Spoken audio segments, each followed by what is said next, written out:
What's going on, everybody? Jolt here from the Token Minorities, and I am joined by my good friend, Levine. Go ahead and introduce yourself real quick. What's up, guys? It's your boy LevineMa here, coach of the Boston Cowboys, analyst of CPC Season 3. And we are here with the preseason power rankings, or the post-draft power rankings for the Continental Pokemon Championship. And I'm pretty excited to be here. I don't know about you. Yeah, I'm pretty excited to be here, too. Should be really fun to do these. A little bit disappointed I didn't get in, but it's all good. I understand large pool, but it's going to be fun to be an analyst because I probably would have been way too busy to actually put full effort into it. So probably a good choice for me to do this instead. So I'm excited. It's looking like it's going to be a pretty awesome league this season with all these really talented coaches. I know several of my friends from the National Pokeball League are in this, in addition to coaches like Chimpact from the GBA and several returning solid coaches from last season of the CPC. So it's looking like it's going to be a pretty awesome season for sure. But let's go ahead and jump into the whole reason why we are here.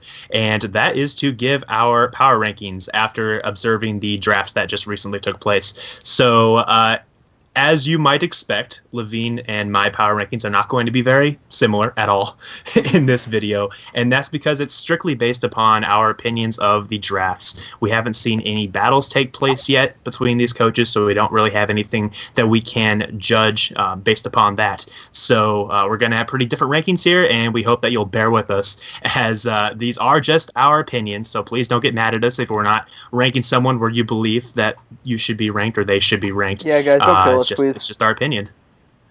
Again, like you just said, just to reinstate, don't kill us, guys. This is our opinions. This is definitely going to change. And what I can say to you guys, if you're really not happy with where you're ranked, then prove us wrong. Again, this is just based on the teams, just to reinstate what you were saying, not based on how good the players or anything. So, like, maybe you might be the best battler, so you'll be good, but you're going to be lower down because your team might not be that good in our eyes. So don't get pissed and just prove us wrong, guys. Exactly. Prove us wrong, and you will surely move up in both of our rankings. Yes. So, do you want to kick it off with your first? Sure. So, I guess number 16, technically. Yes. My number 16 pick is the Atlanta Braviaries, and I'm just gonna pull up their team really quickly so I can tell you guys, I guess, why they're my number 16 team. Let's see, where are they? Atlanta, there they are. So, looking at their team, like, they have some pretty decent threats in Pokemon like Starmie, like Heracross. But I feel like overall, their team has some pretty big, I guess, lower points. Like, when I was looking at their team, I saw 1, 2, 3, 4, 5, 6 Pokemon weak to Electric, with Dugtrio to really take those hits, which is not a very good wall. It can take it, maybe trap them, but if they have another move and you don't kill them in a move, then they're going to kill you. And then it also has Lantern, which, again, it's not amazing. Prove me wrong if you think that it is, but I just feel like it's just not a great Pokemon in League formats. It can be bulky, but in the end, you hit it with an Earthquake, it will die. And I just feel like there aren't... It's like, just I feel like it's not a very complete team, I guess you could say, because if you look at the team, it has a lot of offense, which, don't get me wrong, I love offense, but if you look at the team, you'll see there's like no defense on it. Its two bulkiest Pokemon are like Celebi and Lantern, I believe, and I use Celebi a lot. I love it, but it dies relatively quickly if you hit it with some super effective attacks, and again, Lantern just dies to an Earthquake. So I just feel like it just is not a very good all-around team, just given some stacked weaknesses as well as the fact that there's not a lot of bulk on the team. Yeah, it's a pretty unique bird spam team, and we probably should just go ahead and read through the roster as well, just to make sure that everyone follows what we're talking about. The roster there is Starmie, Klefki, Heracross, Honchkrow, Dugtrio, Archeops, Mega Pidgeot, Talonflame, Celebi, Lantern, and Luminion. So, yeah, several bird types, flying types there that will be spamming those brave birds, but I will talk more about that whenever I get to where I have Atlanta ranked, which is, not-surprisingly, a little bit higher up. Just due to a difference in opinion on that team. But I guess I'll go ahead and talk about my number 16. I have the Manhattan Mudkips ranked at number 16. And basically, my feeling on this team is that it has a lot of decent an above average or two above average individual components, but I don't really see them working together that well. They have the likes of Volcanion and Thundurus T probably being their two most powerful Pokemon. I probably should read through their list as well. They have Volcanion, Bisharp, Sharpedo, Smeargle, Meloetta, Sandslash, Mega Gallade, Rotom-Mow, Tyrantrum, Haunter, and Thundurus T. So their two primary sweepers on this team are undoubtedly the Volcanion and the Thundurus T. The problem with those two is that they're both weak to Stealth Rock, and obviously both weak to rocks, or just rock in general. So rock coverage is very solid against his offensive Pokemon, and on top of that, he only really has two switch-ins, I guess three switch-ins to rock types. So he has the likes of Sandslash, Mega Gallade, and Bisharp to switch into those, but none of those really are that great in terms of survivability. So just in general, I can see the team getting worn down quite a bit. But the biggest issue that I see with this team is its hazard department, and hazard removal for that matter, as their only means of getting rid of hazards is the Sandslash, and I guess Smeargle if you want to run Rapid Spin on that. But if Sandslash is what you are generally going to be depending on to get rid of your hazards, you're going to be in for a tough season, in my opinion, just because Sandslash really isn't considered one of the best or even a good rapid spinner in the formats, just because it's honestly pretty weak.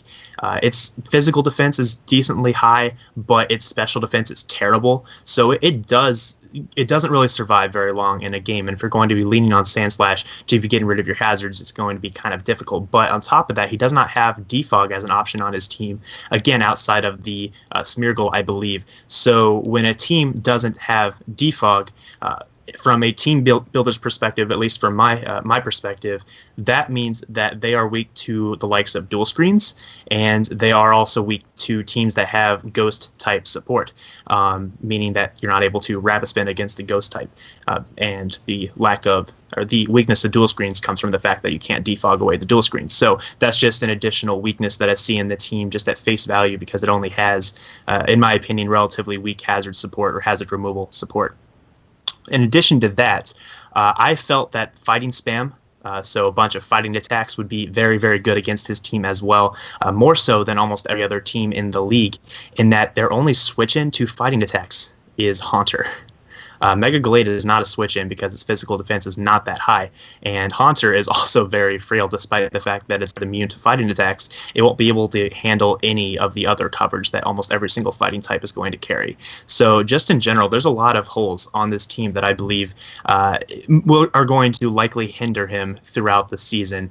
But if he wants to prove me wrong, please feel free to do so, and I will gladly eat my words if this team performs better than I'm expecting it to. But it has a handful of holes, to say the least. And just one more to tack on to that, it really doesn't have a great bird check either, in that if someone has something like a Talonflame, then what's his switch-in? Like Thundurus T is pretty frail. It's not going to want to take two Brave Birds, especially with Stealth Rock up, and Bisharp doesn't want to take like a Flare Blitz or anything like that. So it just has a lot of these holes that I think are going to be pretty strongly exploited throughout the season. All right, so with that, I will go on to my number 15, which is the Florida Feraligators. Now, the Feraligators team is Tornadus Therian, Suicune, Cobalion, Gardevoir, Wobbuffet, Audino, Mega Absol, Garchomp, Empoleon, Tauros, and Whiscash. Now, the reason why I put this thing so, I guess, low on the power rankings is really for one reason solely. Now, with me, I like teams that are relatively balanced in defensive Pokemon and offensive Pokemon, as well as and also I love offense as well. So, I want to see something that's balanced but has some really good offensive threats. And I just feel like this team is going to be kind of easy to wall, given that, it's only really what I would call offensive. It has a few offensive Pokemon like Tornadus, Gardevoir, Mega Absol, Garchomp, and Tauros. But I feel like just based on the fact that I know that some of them get like Swords Dance, things like that to power up, but I feel like in the end it's going to be relatively easy to wall, and they don't really have any true setup sweepers to just come in late game, set up and sweep, or even early game and set up and sweep. So I just think that this team is going to have some trouble finishing games, because I feel like if you can weaken the team down a little bit, then it will not take long for the team to fall apart, and I don't think it will be able to finish off games. Where also because based on the fact that I see people like really whittling it down a lot. His only real hazard removal is Empoleon. Obviously, he has Magic Bounce, Mega Absol, but I have used Mega Absol before, and I do not like using I don't like using it for the Magic Bounce ability. I use it for its offensive stats to come in late game sweep, that type of thing. But with Empoleon being your own defogger, your only defogger, it's pretty much forced to bring it like every week. And then if he's bringing that Empoleon, then I feel like he's going to have trouble finding a way to really make a team that really works well together. If he's bringing Empoleon, and then he wants to bring like Suicune, for example, which is a great threat. But if he's bringing Empoleon, I feel like he's not really going to be able to bring it. So that's just my view on the team. So yeah, that's why I put it so low. Okay, so then for my number 15, I have the Mauville Mighty Hyenas. And this team, it started off pretty strong. The first 3 picks in the draft for this team were Terrakion, Togekiss, and Nidoqueen, I believe. So that's pretty good. I can't really complain about those. And then it was followed up with Metagross, Pangoro, Beheeyem, Mega Altaria, Blastoise, Jolteon, Porygon 2, and Gligar. So at face value, there's nothing on this team that is bad. I will admit that. The issue here, in my opinion, is the speed tiers on this team.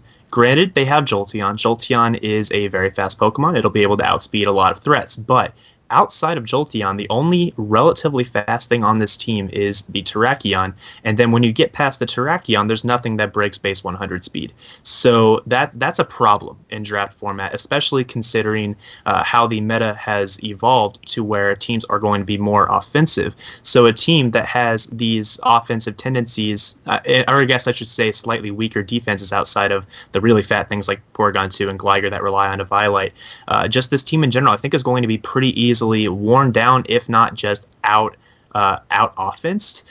It's not going to be able to hit hard enough to compensate for the fact that it's not going to be as fast as the majority of the teams around it. So that's just one thought on that team. But further, I do see some missing components to this team that I would generally like to see on a quality draft, and those include the lack of a fire type and the lack of a grass type. So with there being no grass type on this team, it has no free switch-ins to spores, for example, or leech seeds as another example, unless they run something in the case of spore like a safety goggles. But then not having a fire type really hurts this team offensively, because fire is, in my opinion, the strongest offensive type in the format, just because there aren't that many great switches into them, and the most common switch in being a bulky water is generally covered by a potential solar beam or I guess an energy ball in the case of many fire types as well. So not having the fire type there is a little bit difficult, I think, or it's going to make the draft struggle a little more offensively. But then on top of that, I don't really like the priority options on this team too much. None of its priority is going to be that strong. Sucker Punch Nidoqueen is an option. Bullet Punch Metagross is an option. But outside of that, the only priority available is in the form of Quick Attack. And Quick Attack doesn't hit really hard from anything on this roster. So the priority options are probably not strong enough, in my opinion, to compensate for the fact that the draft is overall pretty slow. I also see this draft being a bit weak to bird spam. But that said, as far as the positives on this draft, I think that its hazard game is very, very good. It has access to Toxic Spikes through Nidoqueen and several Stealth Rock users, in addition to having both a defogger, a couple defoggers, and a rapid spinner. So the hazard department is solid on this team. I'm just not really buying it offensively at this point, and maybe they can convince me otherwise. But as of right now, I do believe they are correctly positioned around the bottom at number 15. All right, so next, my number 14 is the Philadelphia Scizors. Now, before I go into this team, guys, just want to clarify one last time, this is based on solely the team, not the battler. So I just wanted to clarify that quickly, but I just think that this team kind of, I'm sure that, this is Chimpak's team, right? Yeah, it's Chimpak. So yeah, I'm sure he'll find a way to use it really well and get further up my rankings, but just looking at the team, I feel like an average user would not really be able to use it that amazingly. I see a couple flaws in this team. I mean, one, given that his only true hazard removal, I mean, you can run Defog, Salamence, technically you can run Defog Megazord Y, which nobody would do, but you can technically do that. But his only real hazard removal is Excadrill, which I think that just having that one rapid spinner is kind of a flaw on the team, just due to the fact that if somebody wants to set up hazards and they have maybe like a ghost type or something, I personally love Excadrill, but I do not like being forced to use it as a spinner.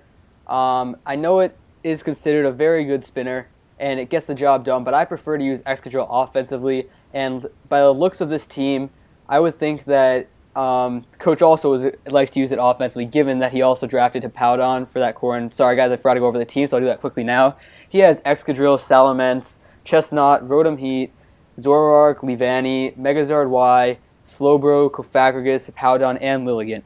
So, as I was saying, I just don't like the fact, hazard removal-wise, that Excadrill is his only hazard removal, or his only reliable hazard removal, so to speak. Again, you can run Defog Salamence, but people don't really do that.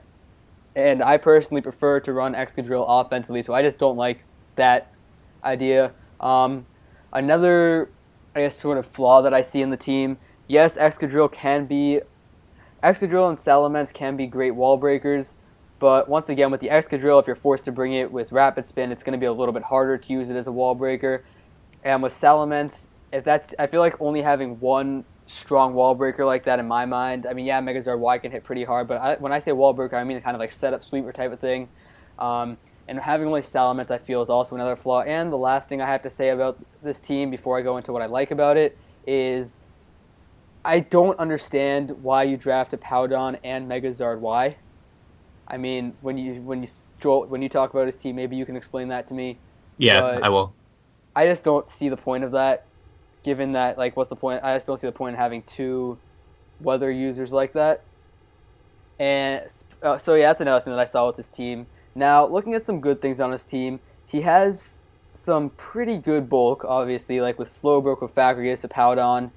Rotom Heat can be pretty bulky, Chestnut can be bulky.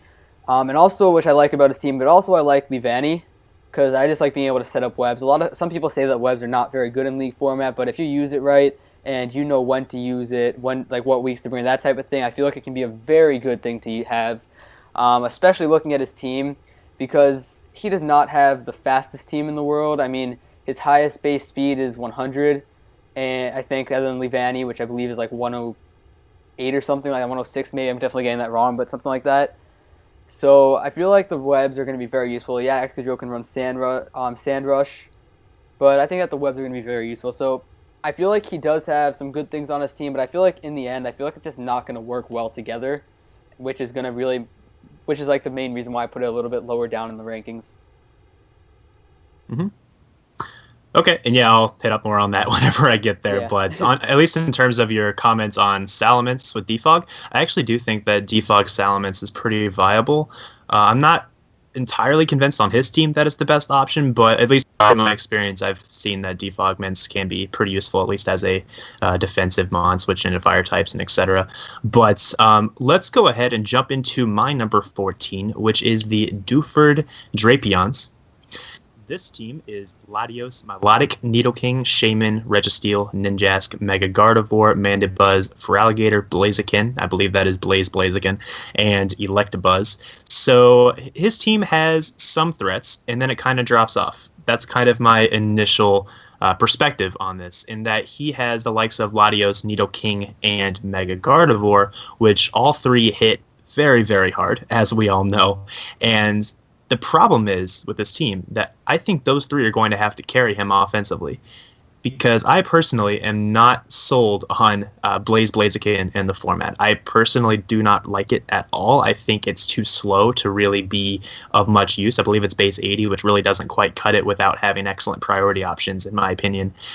So I don't really think Blaziken is an excellent offensive option on his team. And Feraligatr, kind of in the same boat, while it hits pretty hard, it's not exactly the easiest mon to get a Dragon Dance up with. It's not exactly an easy mon to get an agility off with, because it doesn't always force switches due to it being relatively slow. So I really do think his offensive prowess is going to be based upon the Latios, Nidoking, and the Mega Guard, but I don't think that's enough to make this a contender of a team, and that's why I have them ranked pretty low.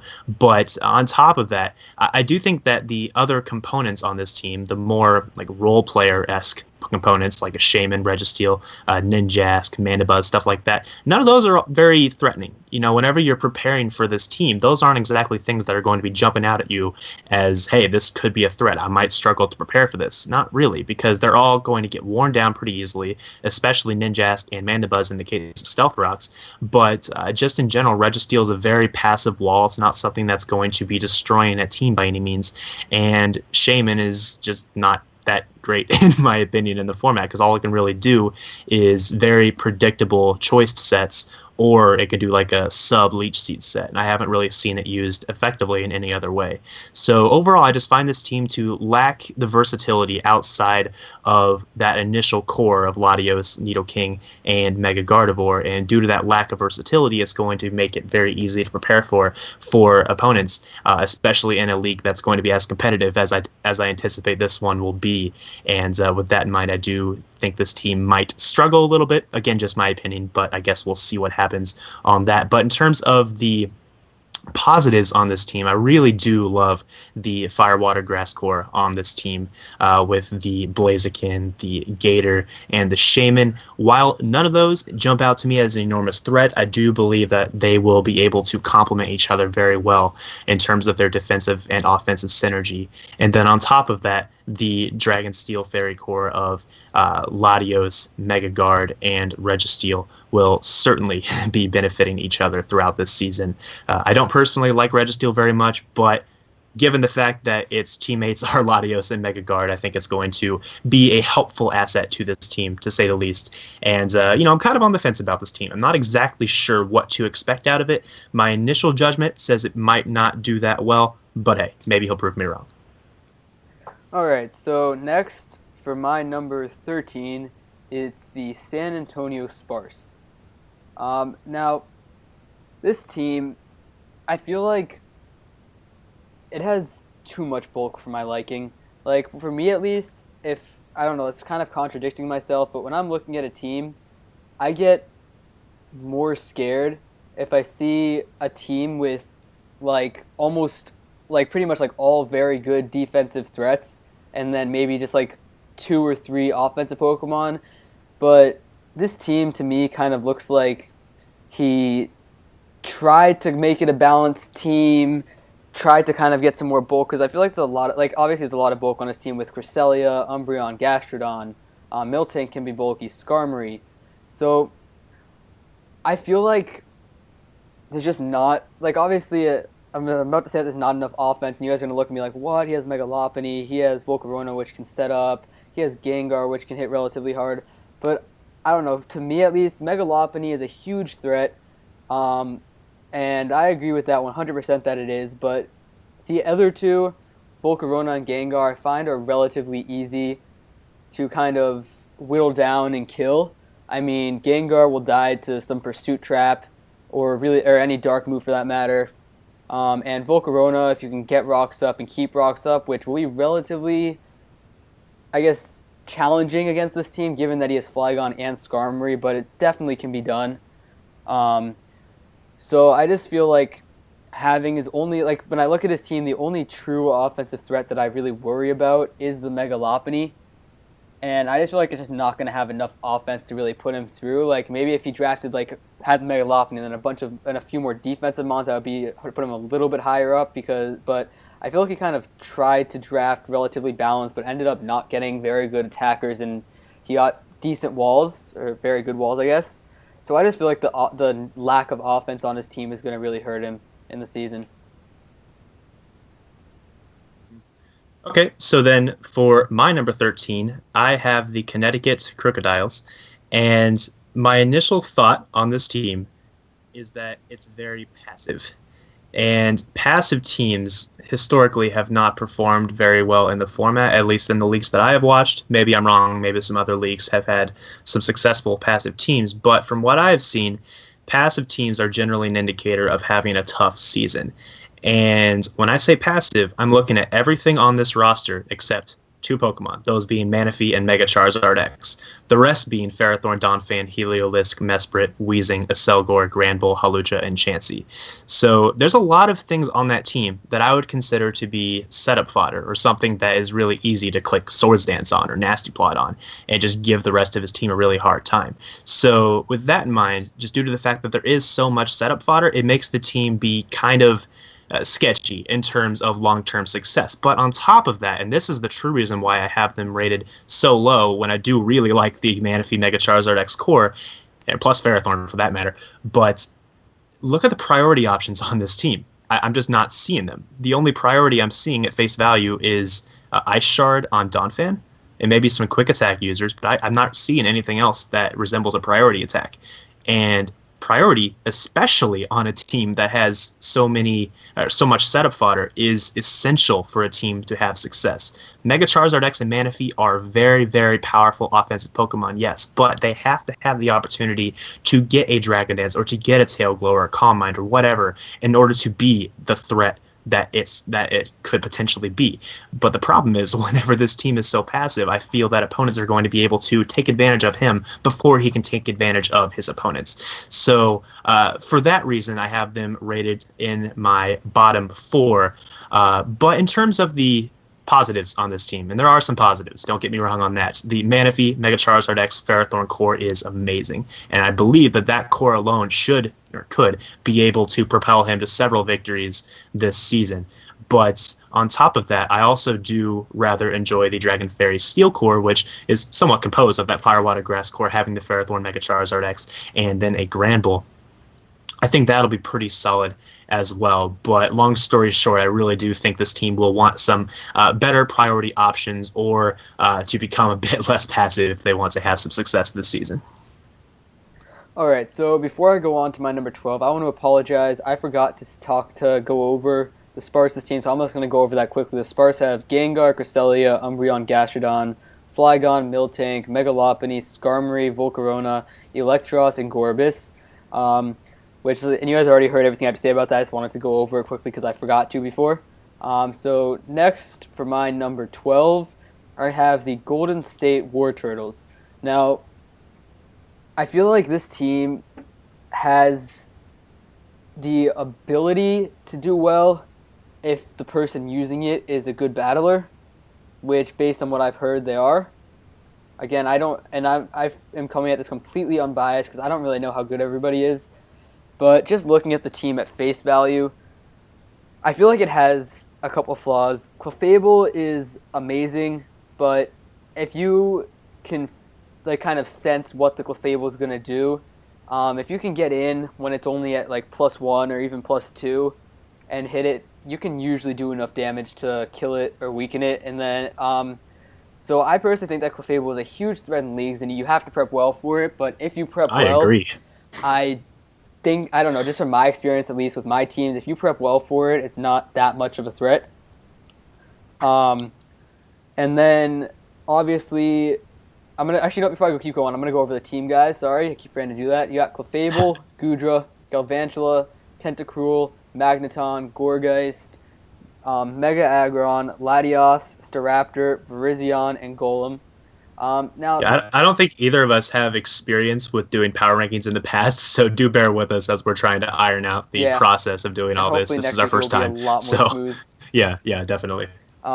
So another thing that I see on this team, which was kind of, I guess, worrying me, is, like I said, I've said this a few times already, the teams that I've been putting down here, what I've noticed about them, they don't have that much setup sweeper Pokemon. Obviously, Staraptor can hit super hard with Brave Bird, Reckless. But if you can switch in a bulky steel type or a rock type on that, he's not doing much to them, because usually you run Scarf, so then you have to switch out, come back in, then go close combat, which I know it gets.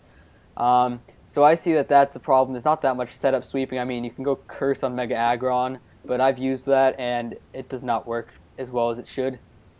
And another thing that I notice is, just along those same lines, is not just set up offensive Pokemon, but just offensive Pokemon in general. It doesn't have that many huge offensive threats. Obviously, Clefable can hit super hard if you let it set up. Mega Aggron can hit pretty hard as well, and Staraptor can. But other than that, I don't really consider anything else huge offensive threats. I mean, obviously Goudreau can hit a little bit hard too, but again, I don't really consider that a huge offensive threat. So I just think that once again, the lack of offense on this team will end up hurting them in the long run, as well as the fact that a strong steel type can put in a lot of work on their team, I feel. Like, if you get like an Excadrill on that team, I mean, that's going to be hitting everything really hard. So I just think that it has a few flaws in it that are really, I feel like if people exploit it, it's going to give the War Turtles a hard time. But we will see. And like I said, I can see they have the pieces of so that their team can do really well. Just looking at the team at like face value, I feel like it just doesn't have as many offensive threats, which is going to hurt them in the long run. Alrighty, so then up for my number 12, I have the Atlanta Braviaries, which Levine already talked about a little bit earlier, so I won't spend as much time on it. But just in general, the bird spam concept of this team is pretty interesting, in my opinion. I haven't seen bird spam used well in draft format yet. And for that reason, I cannot rate Trev any higher than I have him right now, just because every time I've seen bird spam, it doesn't do well. And that's just because it is such a one-dimensional strategy. Your opponent knows what's coming, and they can prepare heavily for it. And if you can't use your bird spam effectively, then what do you have left? You only have that one true option of an effective offensive option. And I guess that's my biggest beef with Trev's team here, mainly that it can only really run an offensively built teams. And whenever a matchup calls for you to turn into a more balanced approach, then it's not going to be a very effective balanced strategy because almost everything on this team is very frail, which I believe was something that Levine was hinting toward earlier. The team is very frail overall. Lantern's not going to be taking that many hits. Starmie is honestly quite frail, even when it's heavily invested in bulk. And Klefki doesn't have any form of recovery outside of leftovers. Celebi has the 4 times weakness that's so fatal. This team I can just see getting worn down very, very easily, especially by Stealth Rock, due to the fact that there's so many birds on this team. But that said, in terms of a bird spam team, given that context, it's actually not too bad because it does have some of the most powerful flying types in the game, being Mega Pidgeot, Talonflame, Honchkrow, stuff like that. And it has fantastic hazard support supporting it with Klefki as well as Archeops and Dugtrio for a Stealth Rock, and it looks like Celebi as well as a Stealth Rocker. And it has, in my opinion, the best Rapid Spinner in the format, being Starmie. So it has a lot going for it, and that's why I have it rated above the other teams. I think it has a little bit more going for it in terms of how its maximum potential given the current composition of the team. I just don't think it's going to do that well compared to all the teams above it this season. All right, so next for me is you have the Manhattan Mudkips, which we already went over their team, so I don't think I need to go over the individual Pokemon again. And I have to say, I do agree with a lot of the stuff that was mentioned earlier about the flaws, but I don't think that they're getting enough credit for some of the stuff that they did do well. They have a lot of pretty good threats on there. Volcanion, if it specs, will hit everything really hard. Sharpedo is surprisingly good in these league formats because it can set up those speed boosts and it can be special or physical. Smeargle can really use any move, which is always good to have. And Meloetta, I feel like, is very underestimated in league formats, and it can actually put in a lot of work. Like, I used it in the CPC between season tournament, and it put in a lot of work for me, and it can take a lot of hits. It's really bulky. Then you got Mega Gallade, which is also relatively underrated, I feel. I personally am not very good at using it, but I've seen it used very well, and it has actually a very versatile move pool, surprisingly, and it can cover a lot of stuff. And then one thing that you mentioned was the bird spam weakness. I feel like, yes, they can be hurt by the bird spam, but given that they have Bisharp as well as Tyrantrum, I feel like they do have some answers for it. Like, Tyrantrum will run all over bird spam a lot of the time just due to the fact that it doesn't really hit hard in general. For me, it was more like the combination of the weaknesses that makes it a little bit of a suboptimal team, in my opinion. Like, yes, bird spam is strong, except when he has certain counters for it, like dedicated to it. But you can only dedicate counters to so many things. And if your opponent has a lot of different like offensive options coming at you, like, what are you going to do? It has a lot of defensive holes, in my opinion. But that's just my opinion. Yeah, I agree. It's not a very bulky team. I agree with that 100%, which is why I also did not put it too high up. I put it at number 11, which I don't know. To me, that's not very high up.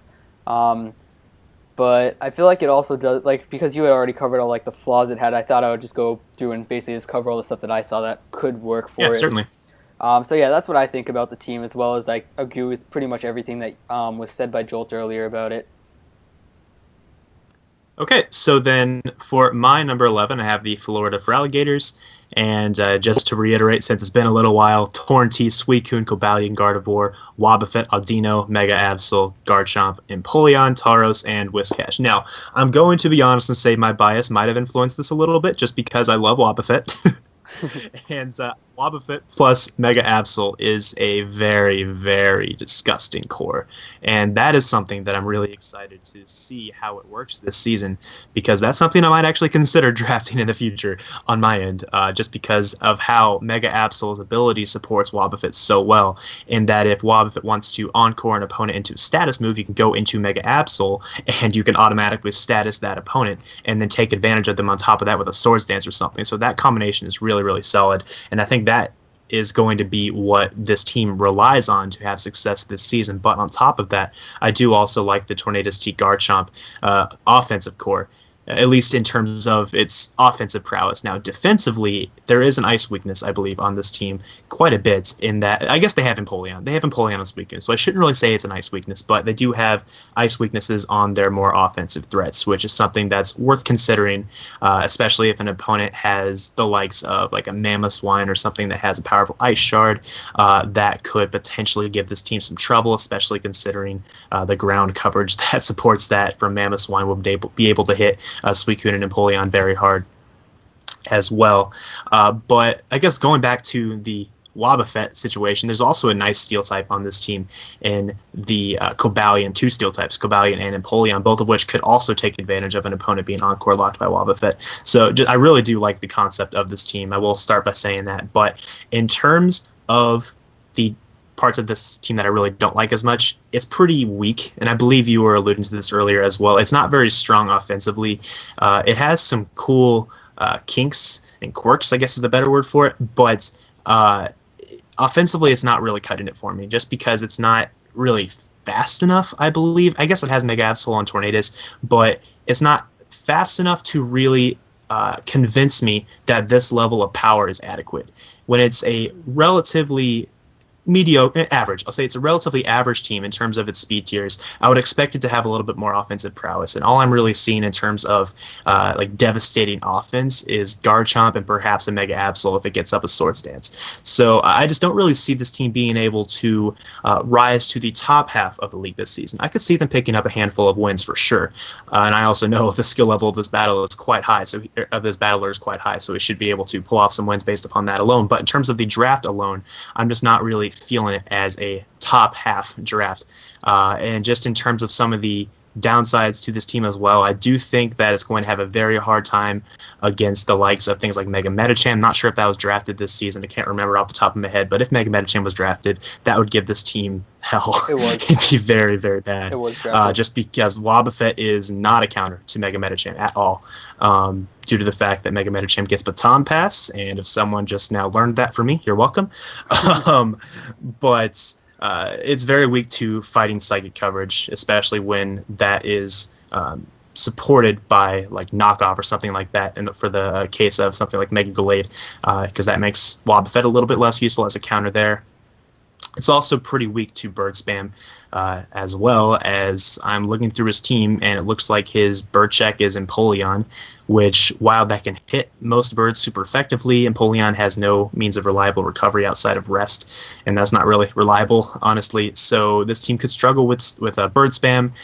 And see, the only other note I have on this is that I would have liked to see, or two notes, I guess. One thing I would like to see is an electric type to support that Tornadus Therian and form a little Volt turn core that could help this team better take advantage of having these gimmicky Pokemon like Wobbuffet and Mega Absol.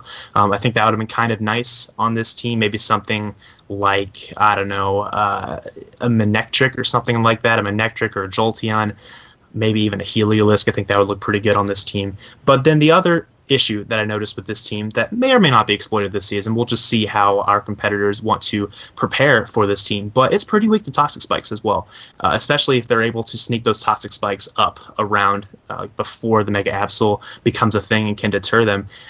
He's very, very weak to toxic spikes. Almost everything on this team has to take damage from them, and that could be a hindrance for a team like this, especially considering there's really, I guess it has Aldino to kind of wish pass around to help keep the team alive, but if he doesn't bring Aldino and toxic spikes are on the field, then that could definitely be quite the issue for this team, in my opinion.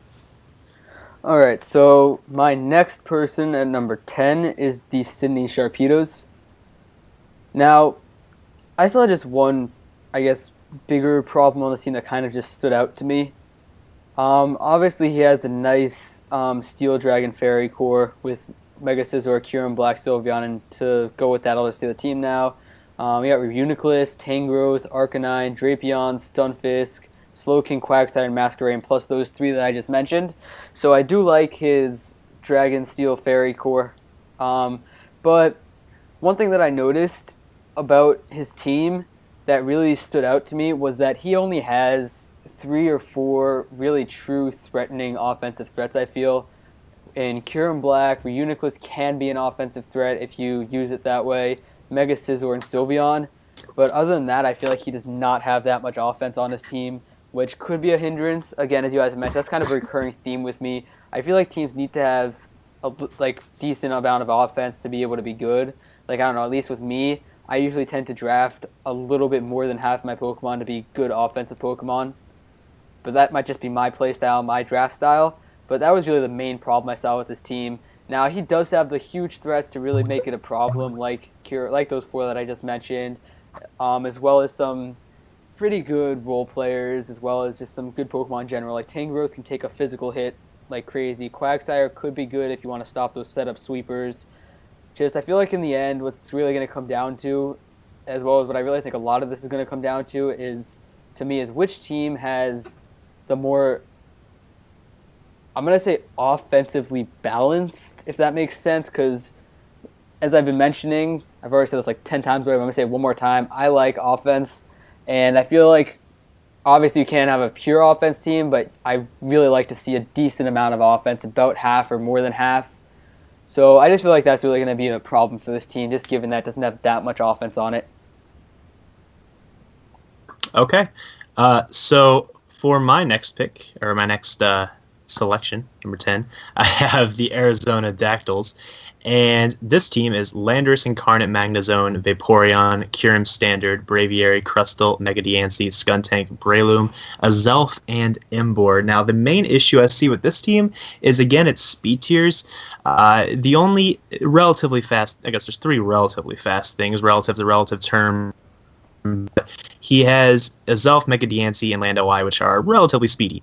And outside of that, everything is very, very slow. And with that in mind, Mega Diancie is not fast until it Mega Evolves, so that's one thing.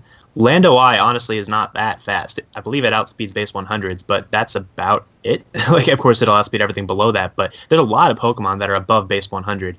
And with that in mind, the only things that are going to be able to outspeed the fast stuff are the likes of Azelf and Mega Diancie, both of which are very frail.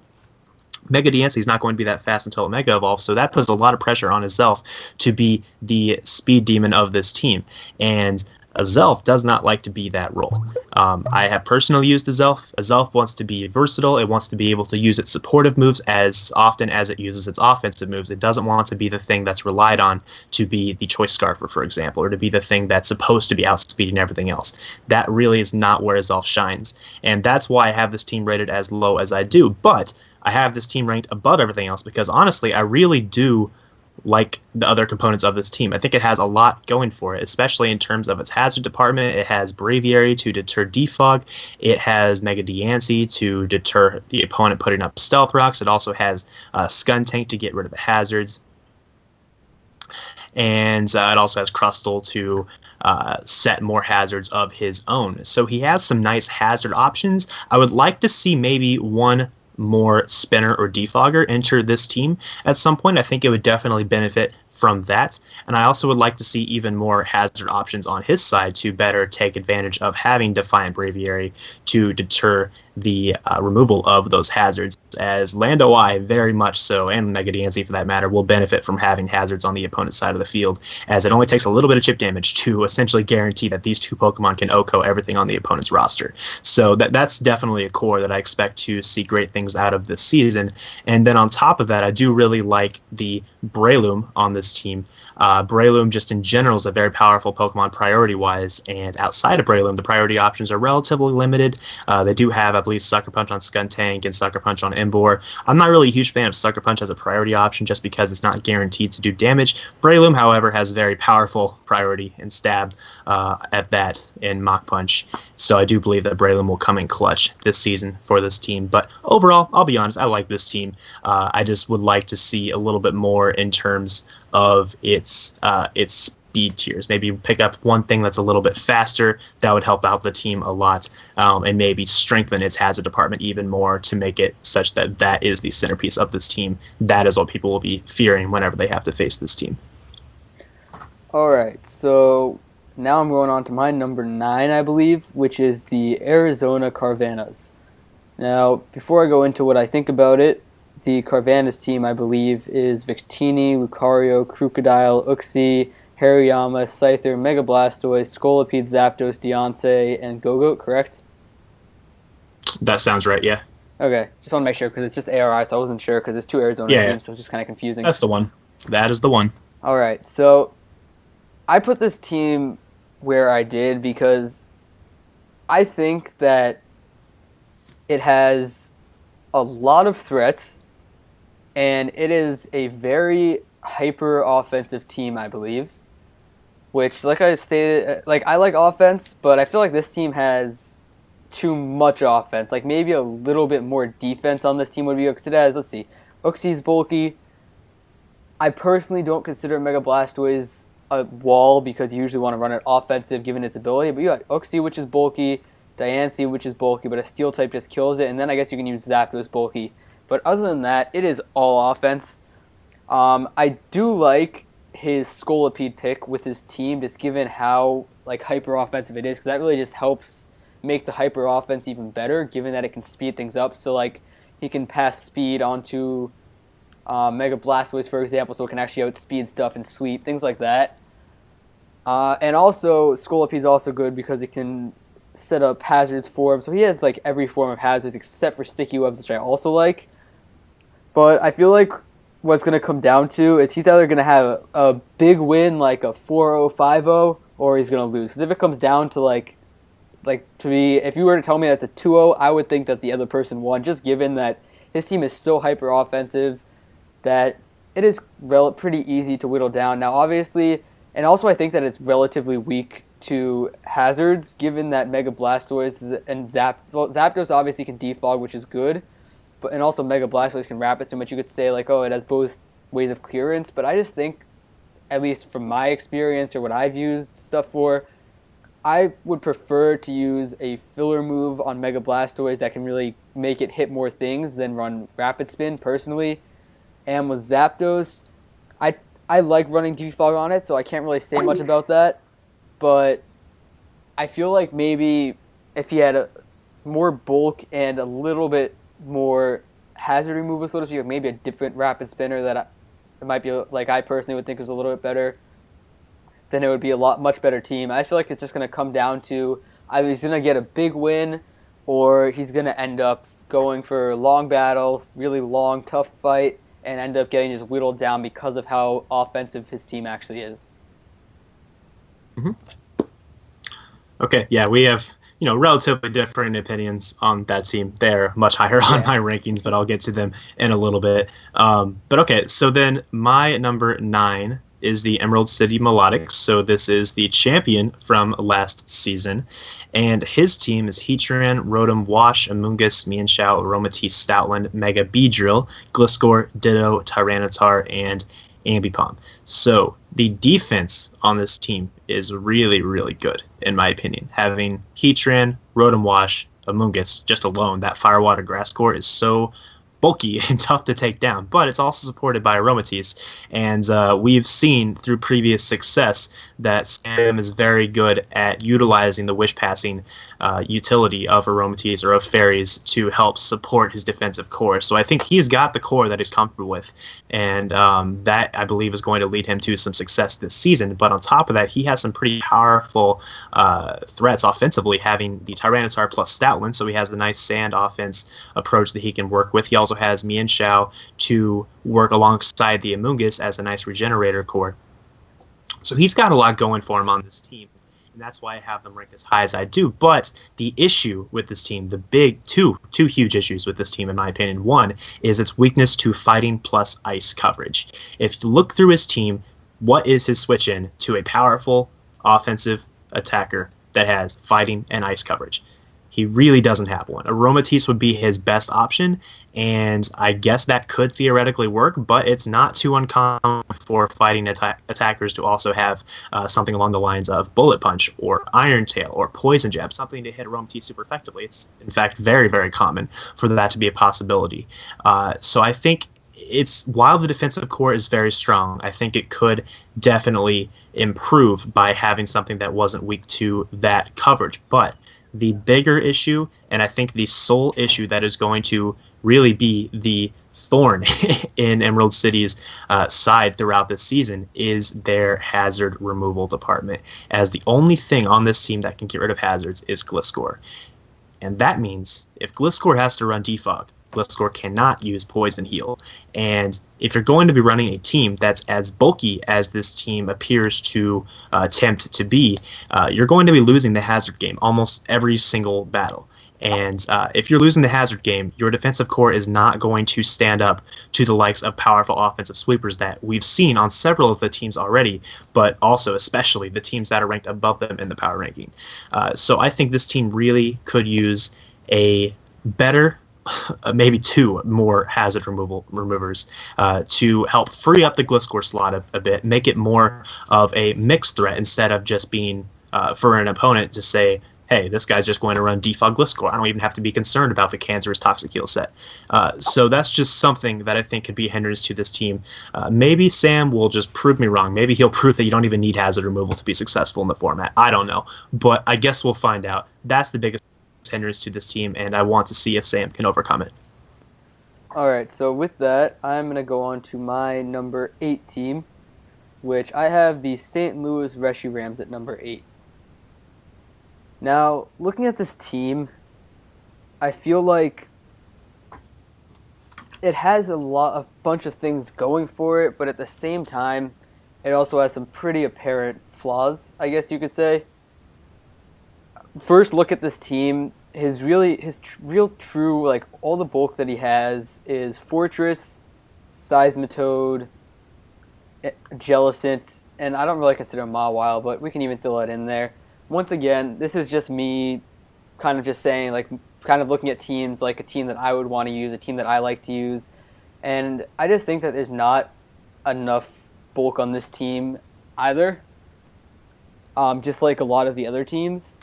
Which, again, I've noticed also a lot of teams end up being like this. These league formats are tending to become more like offensively based.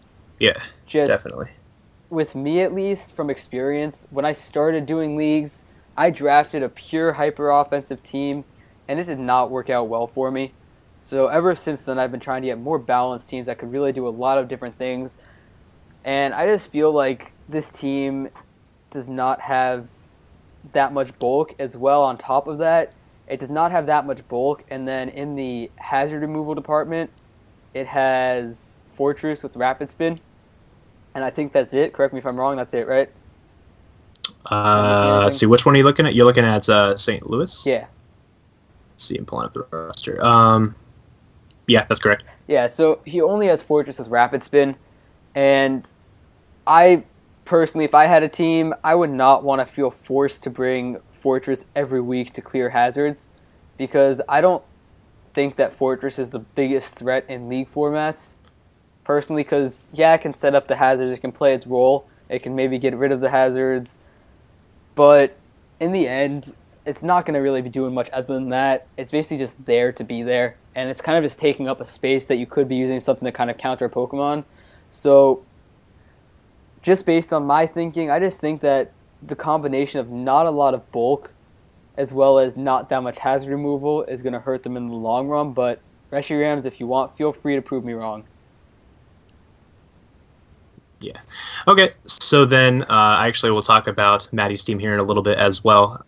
So my number 8 is the Golden State War Turtles, and this team, as was already mentioned before, includes the almighty Clefable. So this man knows what he's doing, definitely. But even so, I think this team is pretty solid overall. It has some holes, certainly, and I'll get there when I get there. But in terms of its defensive core, or even balance core, it could definitely go offensive as well with Clefable, Mega Aggron, and Latias. That is disgusting. Like, that can do a lot of things, and I could definitely see that core carrying him to the top this season potentially. However, the issue with that core is that he has a fair amount of redundance throughout his roster, in that he also has Gudra as a secondary dragon type, and I'm not saying double dragons is necessarily bad, but it definitely is pretty predictable in terms of, okay, your opponent is now definitely going to have a response or two to your dragons, so they are probably going to be less effective as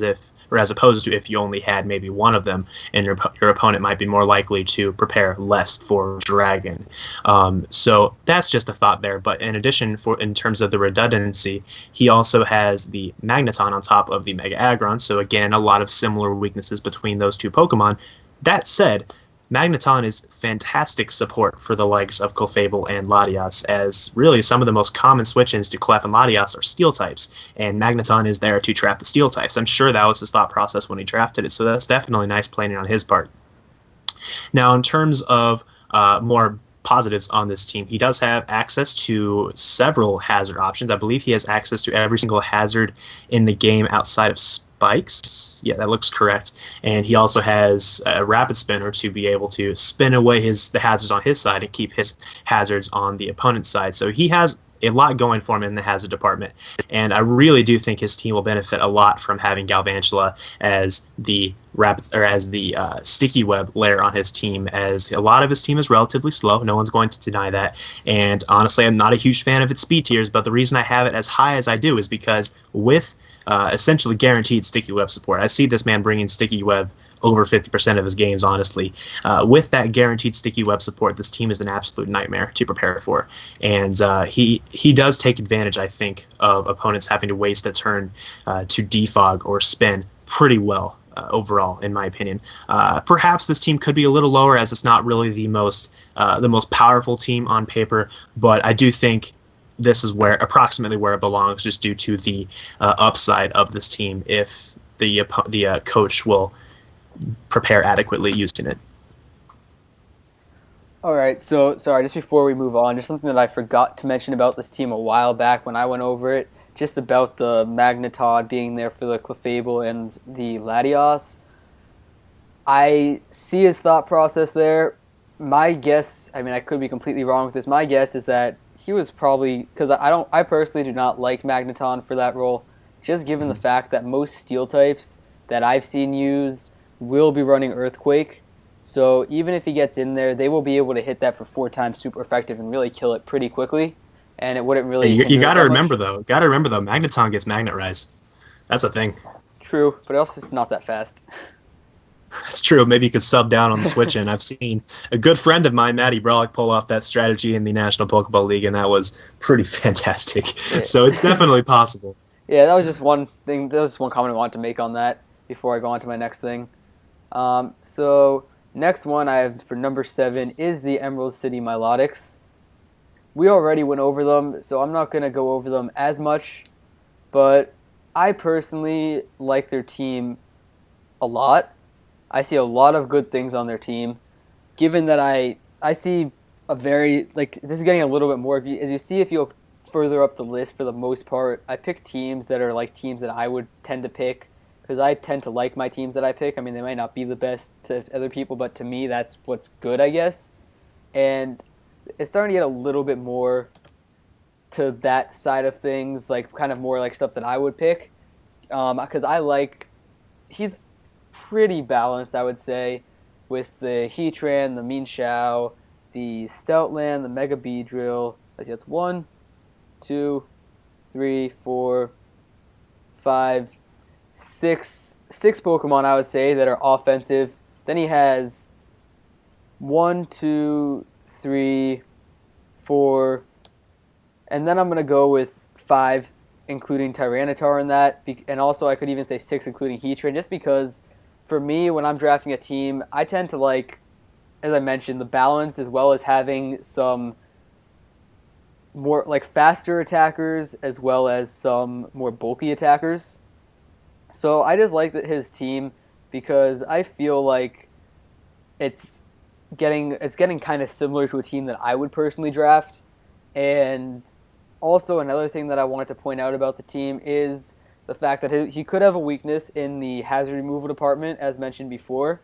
I also feel like, though, he recognized that, which is one of the reasons why he maybe decided to go with 2 Pokemon that get Regenerator, because that kind of makes up for it. So you can get some switch-ins, so that's something I want to kind of point out. And Ditto is a threat that you have to... It's like crazy, but you have to prep for that pretty well every time, because it always makes you second-guess. If you want to use a setup sweeper, like... I once lost to a Ditto because I brought Mega Altaria. I thought I had the perfect set. I was running Cotton Guard with like a special Mega Altaria, and I ended up getting to +4 Cotton Guard, and I thought that I was going to win. Turns out that I did not prep well enough for Ditto and did not take into account just how bulky it actually was. So it was like, I think 3 or 4 on 2 at that point. I got my setup. I thought, oh, I got this. This is my game. And then he went in with that Ditto, and he just wrecked me right there. So... I just think that he has I like his team a lot, personally. That's one of the main reasons why I put it where I did. And also, as I mentioned before, one of the big weaknesses that I see is the fact that he does not have a lot of hazard removal. But I feel like he should be able to work around that, given the Pokemon he has on his team, because he doesn't have that much that gets hit super hard by the rocks. I mean, obviously Mega Beedrill does, but nothing else really gets hit too hard by rocks. And from what I've noticed, I mean, it could just be the leagues that I've been in, but people tend to set up rocks. They don't set up spikes as much unless they see a huge opening, huge weakness, which could be on this team. But I feel like he should be able to play around it and really be able to take advantage of the Pokemon that he has to really not need that much hazard removal. Yeah, I think his team is usable at this point. I just think it definitely would improve a lot if Gliscor wasn't like restricted like it is right now. Yeah, no, I agree with that 100%. And I also didn't realize when I was doing this that if Gliscor has Defog, it cannot get Toxic Heal. Yeah, if it could, that'd be a different story, I think. But, it definitely hinders it quite a bit. Okay, so then for my number 7, I have the San Antonio Sparse, which is significantly higher than how you had them ranked down at 13. I really do like this team a lot, both offensively and defensively. Let's start with the whole Gorbis plus Gengar plus Mega Lopunny thing. As if this man pulls off a Smash Pass, I assume Smash Pass is legal in this league. I don't know why he would have drafted Gorbis otherwise. If he pulls off a Smash Pass, then Gengar at +2 special attack, +2 speed. What's going to switch into that? You better hope you have a Chansey, because you're not going to switch into Gengar if it's at +2. And then on top of that, Mega Lopunny at +2. What are you going to do about that? Especially if it has the likes of Fake Out and Quick Attack. That priority is going to hit so hard. If he manages to pull off a Smash Pass at any point this season, I see him winning that particular game. But even without the Smash Pass, Gengar and Mega Lopunny is one of the most potent offensive cores in OU, and I would argue as well in this format, as they cover each other so well. They hit absolutely everything between them. Like between the two of them offensively, they hit every single type very hard. And I just see that core being able to put in a lot of work. But let's turn to the defenses a little bit, as he has the Cresselia, Umbreon, Gastrodon. He has Miltank, which can run defensive sets. He has Skarmory. He has Electros. He has a lot of things that can eat up hits very well, and honestly are some of them are pretty passive. I'm not going to lie. Some are pretty passive, and I believe that could potentially hinder him a bit. But some of them are also not too passive in that Electros, while it's pretty slow and while its defensive stat is pretty low, it has incredible coverage and it hits decently hard. It's not something you can really click like two swords dances on because it's going to be able to threaten you with its immense coverage. But that said, I do think that the combination of Crest, Umbreon, and Skarm is pretty passive, and there is a above average chance that his opponents will try to abuse that. And due to the fact that his team only has priority through his Mega Lopunny, I think that could potentially be a hindrance to this team. Honestly, I really do like this team on paper, and I would have had it probably in my top 4 if it had maybe 1 or 2 more priority options. But because he has to lean on Mega Lopunny to be his priority revenge killer, and he really doesn't have that many things that can utilize items like a Choice Scarf. Like Choice Scarf Gengar, and I guess Choice Scarf Flygon are the only things I can really see him considering running a Choice Scarf on this season. That's not really much in terms of speed. So if this team's got a little more speed, a little more priority, I'd have them up in my top 4. But for now, they're sitting at number 7, and I'm excited to see how this team does this season. So before I move on, I just want to clarify something that you said about the baton pass, the smash pass clause. You are allowed to baton pass speed and other stats because it's all Uber's clauses, which allows you to smash pass. So that is a good point. I did not notice that as well. I may have put him a little bit higher if I did, because that kind of adds more offense than what I thought. Terrifying. That is absolutely terrifying. So yeah, that would have probably put him up higher, but that is something to really consider as something good. Even smash pass into Volcarona is disgusting too, because Volcarona's defenses complement Gorbis pretty well, or weaknesses rather. Yeah. So next I go on to my number 6, which is the Arizona Dactyls. Now, the Dactyls, when I was looking at their team, I personally like their team a lot. I may be biased because Mega Deontay is my favorite Mega to use in League formats. But I feel like Mega Deontay is super underrated because, yeah, it might not be the most versatile Pokemon in the world, but it can hit hard and it can hit everything. Like, I think there may have been this is basically every single week that I've used it, there may have been only 1 or 2 Pokemon on their team that it could not hit super effectively. Just because it doesn't get a lot of moves, but its moveset covers a lot, if that makes sense. And then also, obviously Mega Deontay speed 350, that's pretty fast on its own.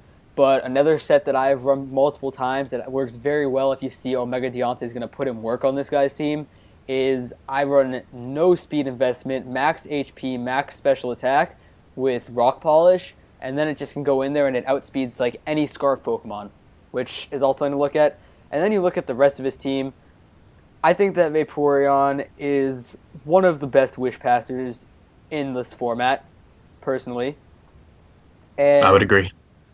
So I like that. I love that Vaporeon pick, just given because his team, I know you guys are probably looking at me like, oh, you're being hypocritical, whatever. I like his team a lot, even though it does have a lot of offense. A little bit more offense than I would like, and if it had a little bit more defense as opposed to the offense, then I may even have put him higher up. But I really like his offensive picks, and I feel like they complement each other very well. Like Lando Eye and Magnezone, those complement each other pretty well. I mean, Lando Eye is weak to ice, that's not very effective on Magnezone, as well as Vaporeon. Then you got ground type moves on the Magnezone. He has Azelf with Levitate, you have Breloom, which resists, you have Braviary, you have Lando, you have Vaporeon that can just eat up hits. So I feel like this could have went either way, but I feel like the Vaporeon pick really helped put him a little bit higher up in my rankings because of the fact that he does have one of the best Wish Passers, and that can really keep his offensive threats alive for a lot longer. And I feel like it's going to be a very hard team to prep for. That's just my thought about it. Yeah, I would agree with that. It's a pretty hard team to prep for, and I think it has a lot of upside as well.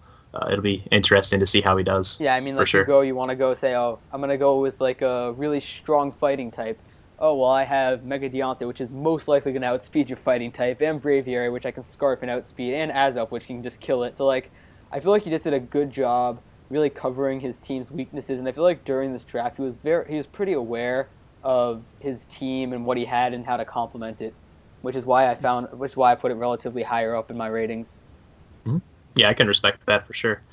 Okay, so my number 6 is the St. Louis Rams. And this team is honestly as high as it is due to its offensive core. This offensive core is absolutely disgusting. Mega Metachamp, Entei, Weavile, and Thunderous Incarnate. Like, what switches into that combination? I can't think of anything. And that's just so powerful, so versatile, and includes some of the best priority options you're going to find in the entire format. When you find priority on like Priority Prankster from Thunderous Eye, you have Ice Shard and Fake Out from Weavile, you have Extreme Speed from Entei, Bullet Punch and Fake Out from Mega Metacham. That core alone can carry him throughout the season. And I think that just based upon that, this man really should be in everyone's top 6, at least. Coupled with that, he's an amazing battler, but I'm not supposed to bring that into my rankings, so I won't do that. But Not until week 1. Not till week 1, yeah. But let's look at some of the other aspects of his team, though, in that once you get past the offense, the defense leaves a little bit to be desired. And, hey, maybe that's his plan. Maybe he wanted to have mainly an offensive draft, or maybe he wanted to exert a lot of offensive pressure every single week and just have a couple relatively decent walls to fall back on.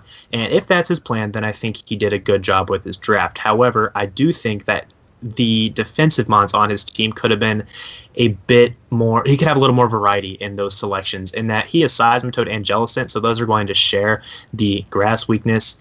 He also has Electivire as, I'm assuming, his like pseudo ground type, his electric immunity, and that's pretty redundant with Thunderous Eye in my opinion. I think that pick maybe could have been utilized a little bit better. Mawile is also Pokemon I'm not super. I don't really like it too much personally. It's very slow. It relies on Sucker Punch for priority, so it can't really compensate for its slowness. It's not that strong. It's not that bulky. It's just kind of there. It's not. I don't know. I really don't think Mawile is going to be doing much on this team. I really don't think it was even necessary. I guess. Let's see. Does he have a Steel type? He has Fortress as a Steel type. He has Altaria. Altaria is a dragon, not a fairy, I guess, in its regular form. So I guess he got it as a. No, he has a.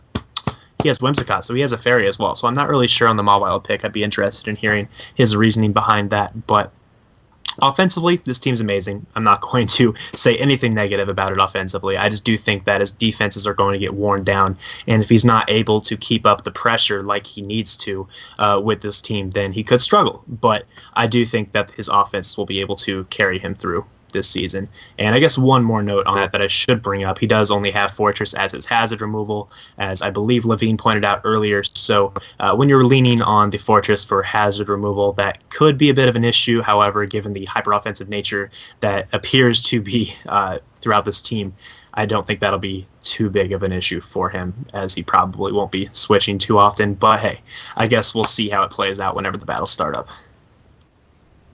Alright, so with that, we go to our top 5, right? Yep. Alright, so at number 5, Yes. I have the Dewford Drapions, which is a whole lot higher than you put it. You put it at 14, I have it at number 5, and I'm going to explain my thinking here. I personally like this team a lot. I get it. He has some trouble with some hazard removal, could hurt him in the long run, but I mean, he has Defog on Latios, Defog on Mandibuzz, and there is definitely not a perfect team, but I think it's a very solid team, very strong team, and once again, it's very similar to a team that I personally would draft, which is what you'll see more often as we get closer to the top of this list for me. I love Latios. Latios is super versatile, can do a lot of stuff. And you said that you didn't like Registeel. I personally love Registeel, just from some experience that I have seen it, and as well as that I have been involved in. And see, I think Registeel benefits a more offensive play style pretty well, and it sounds like that's what you're more comfortable with. Like coming from my perspective, I'm definitely more of a balanced player, and for balance, you want to try to maintain as much offensive pressure while switching into your walls. And Registeel is just kind of passive. That's my opinion, but I just would like to see a little bit more active of a wall. Yeah, I understand in that slot. Again, probably it's just because of the difference in play style, I think. Yeah. As well as, I think that he has a lot of things that can really, like, I personally love Milotic in leagues. I feel like it really actually does very well. In another league, actually, I just recently dropped my Suicune for Milotic because it just helped my team more. But that's a whole other story, whatever. But I just feel like this guy's team has a whole lot of potential to do very well. I feel like it has enough walls as well as a lot of really strong offensive Pokemon. I mean, Nidoking is hitting super hard with that sheer force and decent special attack stat. Latios obviously is dropping Dracos on everyone and wrecking their lives. And then Mega Gardevoir is also hitting super hard. And one thing that I kind of noticed, just as like a little like side note, is just the fact that he does have the Ninjask, and I think that if he uses Ninjask if he uses it well, it could really help his team a lot. Like I can see him doing like a speed boost Swords Dance Baton Pass type of set into either Nidoking if he has a physically offensive Nidoking, or into Feraligatr or Blaziken. Because Blaziken, surprisingly, I used it for the first couple weeks in a league. It just didn't work well with my team, but it actually has a pretty versatile moveset, and I feel like if you know how to use it, it can be very good. So I just feel like that Ninjask is something that people really need to watch out for, which obviously you can counter pretty easily by setting up rocks. But given that he has Latios and Mandibuzz to clear those rocks, which are two very different defoggers, I feel like he shouldn't have too much trouble getting it in without the rocks up, and then maybe baton passing into something, or even just staying in and just getting that speed. So I personally like this team a lot. Again, maybe just my playstyle, but I like this team a lot, which is why it's in my top 5. Alrighty. So then for my number 5, I have the Sydney Sharpedos, coached by Gypsy. And this team, Gypsy, really, really. He drafted Hardcore Stall in draft format supported by Kieran Black. Like, are you kidding me? Kieran Black, Uniclus, Tangrowth, Arcanine, Drapion, Stunfisk, Mega Scizor, Sylveon, Slowking, Quagsire, and Masquerain. This is just disgusting, honestly. But all I really have to say about this is, like, thank God I'm an analyst and I don't have to play this. Like, I really feel bad for his opponents in these upcoming weeks, because this is just going to be a nightmare to play and prep for, and just everything about it. These battles are going to be so long and all that fun stuff. But all right, so let's talk about the good stuff about this team, because I have them ranked at number 5 for a reason. It obviously has some good things going for it. It has excellent Fire Water Grass core, an excellent Dragon Steel Fairy core. It has every single hazard in the game outside of Spikes, I believe. It has, let's see, how many hazard removers? I see Mega Scizor as a hazard remover. I guess I'm only seeing one hazard remover, so that might be something, an area where the team could improve in the future. I think this team definitely would appreciate a Rabbit Spinner so that he doesn't have to defog away his hazards. But another thing about this team that actually is pretty good is that while it's pretty obviously intended to be a stall team, it also can run semi-stall and bulky offense decently well. That said, only decently well, because it doesn't have the speed tiers that it would need in order to be, in my opinion, the most effective of a bulky offense team, or of course even ranged up into the balance category. It needs a little bit faster Pokemon to be able to do that, and the only way he's going to be able to run a quote-unquote balance team and have the effective speed tiers is if he runs Sticky Web on Masquerain, which, I mean, I assume that's why he drafted it. That makes plenty of sense to me, but I just really would like to see a little bit more speed so that he can run a balance team without bringing Masquerain. Just my opinion, but he seems pretty sold on going semi-stall or stall this season, so I guess we'll see how that goes. I personally don't really think that this team is viable in the format, and I say that because if your opponent knows you're going to be bringing all of these fat things without having too much in terms of offense, then they're going to be able to heavily prepare for these fatter Pokemon and not really have to be as concerned about protecting themselves from the powerful threats. But on the other side of the token, he has Kieran Black. So your opponent has to have a switch into Kyurem Black. And unless for some reason your opponent has an amazing switch into Kyurem Black, which considering he drafted Mega Sizzler, which is in my opinion the best switch into Kyurem Black, his opponents probably won't have too many switch-ins to it. I think this team actually will excel. And I hate to admit it because I absolutely despise Stall, but I think this team will probably excel this season. And on top of that, the coach is probably the best battler in the league, in my opinion, in the format. So I guess we'll kind of see how that goes. But I would like to see some convincing from this coach before I move him up any higher. But as of right now, I rank the draft at number 5. All right, so next I have the Connecticut Crocodiles at number 4. This is also very different from where you put them. You put them at number 13. Yeah. And I am also probably a little bit biased about this, just due to the fact that Manaphy is my favorite Pokemon to use in League formats by far. The amount of games that I have won because just straight up with Manaphy is incredible. I'd say at least 3/4 of my wins in some other leagues were because of Manaphy. And that's just Manaphy is awesome, probably my favorite Pokemon in League form. It's just due to the fact that I haven't really looked at this league, but in most leagues that I've been in, they usually have one stab Pokemon that's super effective on it, given that Manaphy only has those 2 weaknesses in Grass and Electric.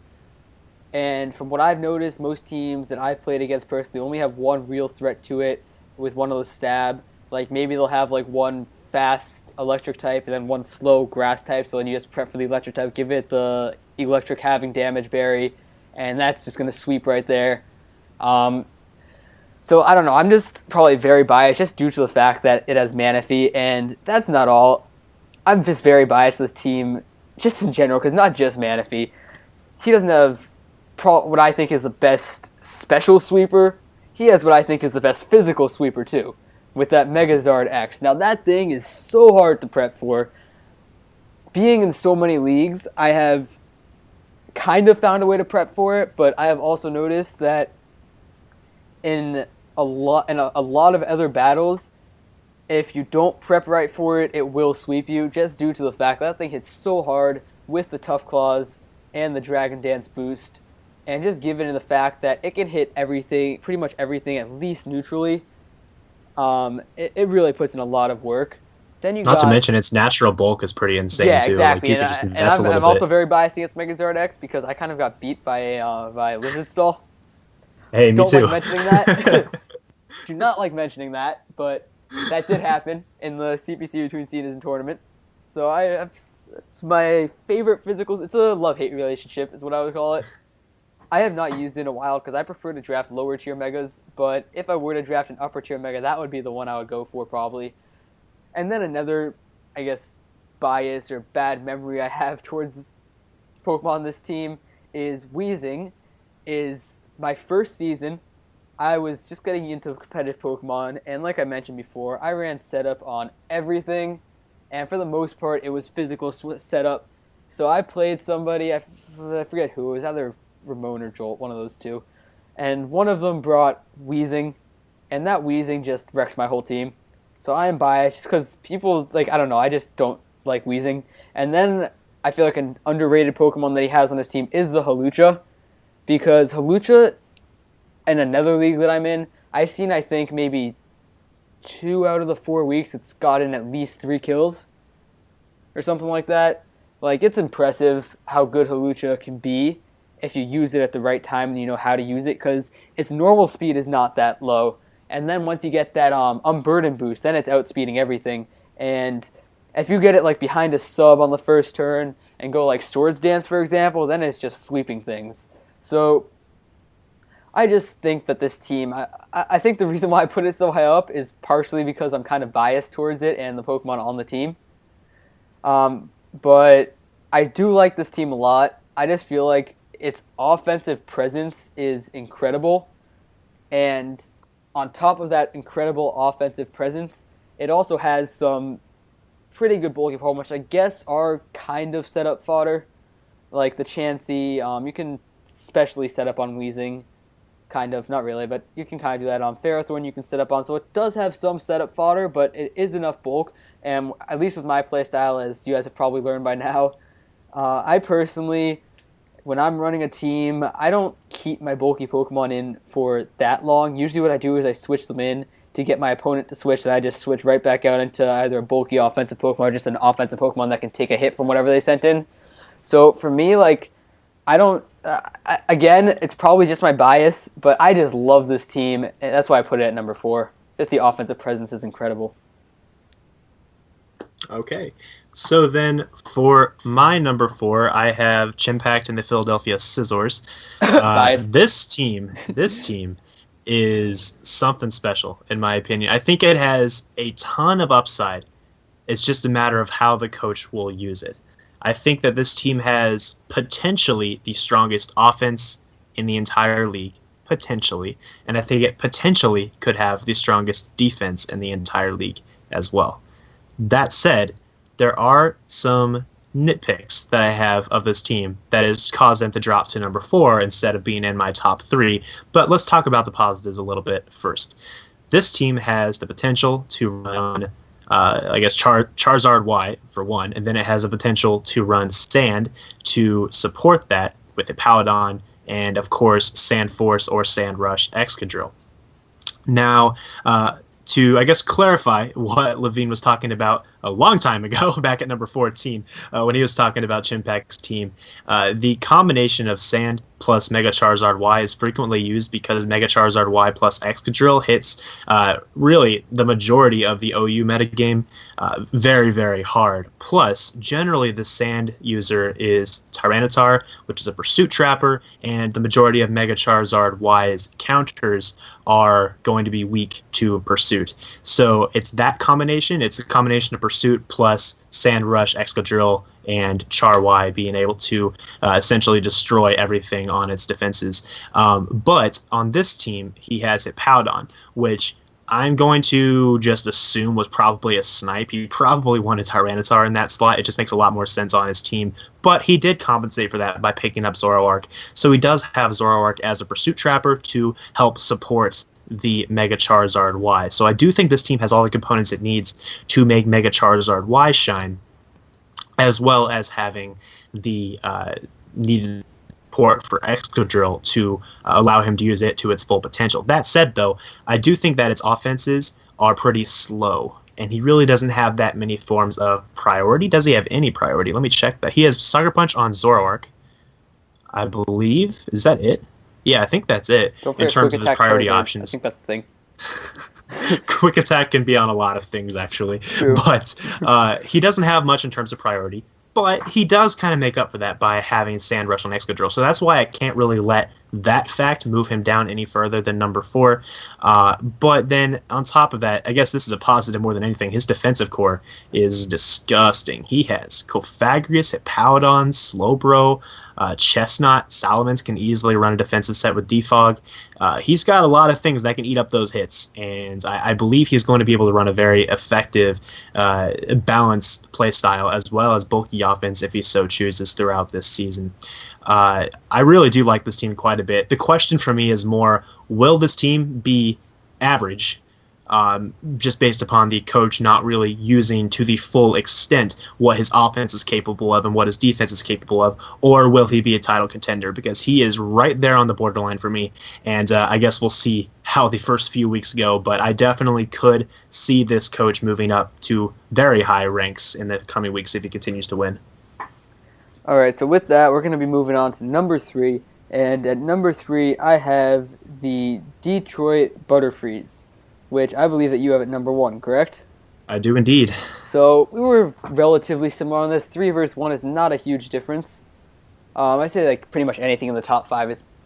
If we have the same thing in the top 5, then I think we're pretty much in the same place in thinking about it. But I'm gonna say what I think about this team. I personally like this team a lot. Originally, it was funny. Like I looked at the team, like I kind of looked and then I like skipped. And then I saw at the bottom, I saw like Lickilicky and Draken. I was like, oh god, they're going to be lower. And then I looked back, I was like, oh wait, never mind. It's actually a really good team. So yeah, that's exactly what I did. That's really funny. So, like, the reason why they're at 3 for me and not higher up is just because I don't really like the Licky Licky and Dragonair pick. That's about it. Everything else about this team I like a lot. I mean, Jirachi is amazing in league formats. Mamoswine is also very good if you know how to use it. I personally do not like using Roserary. That's just because I don't really know how to use it. But I've seen people use it pretty well. Crobat I like in league formats. Good flying type. Can U-turn out. Can actually be relatively bulky if you want with Black Sludge. Then you got Hitmonlee, which is probably my personal favorite fighting type to pick in league formats. Obviously, it's not the best fighting type, but I feel like for me at least, it's the best fighting type for where they stand, because it tends to be like tier 4, which, like, I don't want to draft like Conk tier 1, because like I would rather draft something else tier 1, but when I get down to tier 4, I see, okay, Hitmonlee's still there, I want that, because I think that's actually very good. Then you have the Mismagius, which can have the potential to be pretty good. I mean, it outspeeds all those base 100s and lower, gets nasty plot, so it can sit up and kill some things. Obviously, Lando T is really good in league formats. I love Lando T. I mean, I've swept a few times with it. Dual Dance is the way to go. This can get so many sets, it's crazy. Then you got a Azumarill, which you always need to prep for very well, or it's just going to belly drum and sweep you. Only thing that I would say about this team that I didn't really like, or not that I didn't like it, but just that I feel like it could have been better, is the Mega Pick going along with the rest of his team. I don't really see how it goes with his team. Like, maybe like if he had drafted like Ninetales or something, then I would say that's a great Mega Pick. That goes relatively well. That could do some good stuff for him. But I just feel like since he doesn't have a Drought Pokemon, he might have some trouble taking advantage of Mega Houndoom's really good special attack after that solar power. So I'm curious to see how he uses it, if he's going to set up Sun, what he's going to set it up with, that type of thing. But I think that overall it's a very good team, give or take a few Pokemon in my book. All right, so I'll talk more about Detroit here very shortly. But for my number 3, I have the Brisbane Breloons, who I believe are your number 1. Yep. So we just kind of flip-flopped on that one. But this team is Mew, Florges, Haxorus, Chandelure, Hitmontop, Sneasel, Mega Venusaur, Raikou, Bronzong, Alomomola, and Rhyperior. So I'm just going to go ahead and say for my number 3, number 2, and number 1, I'll have very few negative things to say about those teams because I really do like them, and I will just focus on the positives for them because I really do see these 3 teams especially being the most likely candidates to take home the title at the end of the season, in my opinion, but we will see what happens. This team has really everything that I look for in a draft, in that it has versatility, it has speed, it has wall breaking potential, it has a stout defensive core, it has really just everything that you could possibly want in a draft. The only downside, I will say at least one little downside to this, because there's a reason I have it at number 3 instead of above the others.